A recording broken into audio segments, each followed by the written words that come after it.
Hello, it's Miss Moorfield, and we're going to continue talking about algebra this week. And so the bar model should look fairly familiar. You can tell we're comparing apples to oranges.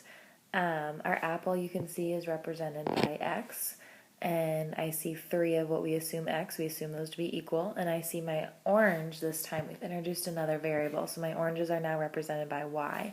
So my question mark tells me that I'm solving for how many total apples and oranges. Well, I know my apples are going to equal 3x's and my oranges equal y. So my total, or my question mark, then equals 3x plus y.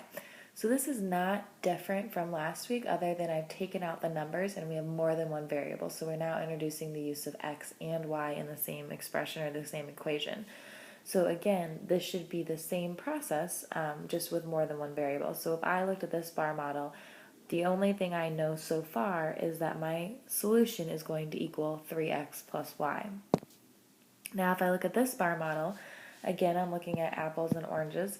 This time I'm looking at how many cases. So I know that x is the number of cases of apples and that each case has 20 apples. I know y is the number of cases of oranges, and I know each case has 30 oranges. So if I want to know my total number of apples and oranges, I need to first figure out my apples and my oranges. So if x equals the number of cases and 20 equals how many apples per case, then my apples equal 20x, or 20 times x.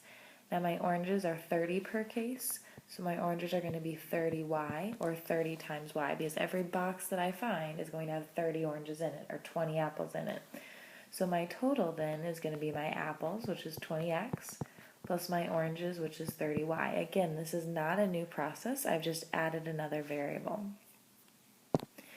So if I look at this one, what does it illustrate? So each x, you'll see for local calls, is a minute, and each y for long distance calls is also a minute. So we know that this is 1, 2, 3, 4, 5 minutes of local calls and 1, 2, 3, 4 minutes of long distance calls. So I know that so this must be for a phone bill, we would assume, and they're telling me that my local calls cost X per minute, and my distance calls cost Y per minute, and this is what I've spent so far. So I've spent 5 minutes on local calls and 4 minutes on distance calls. So what is my total for my phone bill right now, or what would I be being charged? So we first need to figure out local, which I know at 5 minutes of local calls and each call equaling X, I would need to take 5 times X.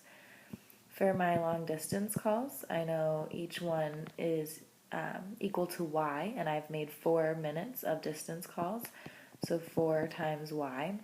So my question mark, or my total then, is going to be 5x plus 4y. So again, you should be seeing these relationships. It should be familiar from last week, but we're just adding another variable. So instead of having only one x and maybe giving you numbers or something to show the relationship, you're now looking at the total given 2 different categories. And so since they are 2 categories, we do need an x and a y. Remember, x is going to be the same thing no matter what within one equation, so it can't cover more than one category. So if we have more than one category, we introduce extra variables like y. So your homework tonight, I want you to do post on Edmodo. This is your homework. If it costs 10 seconds per local call and 30 cents, or not seconds, sorry, 10 cents per local call and 30 cents per distance call, what is his total cost?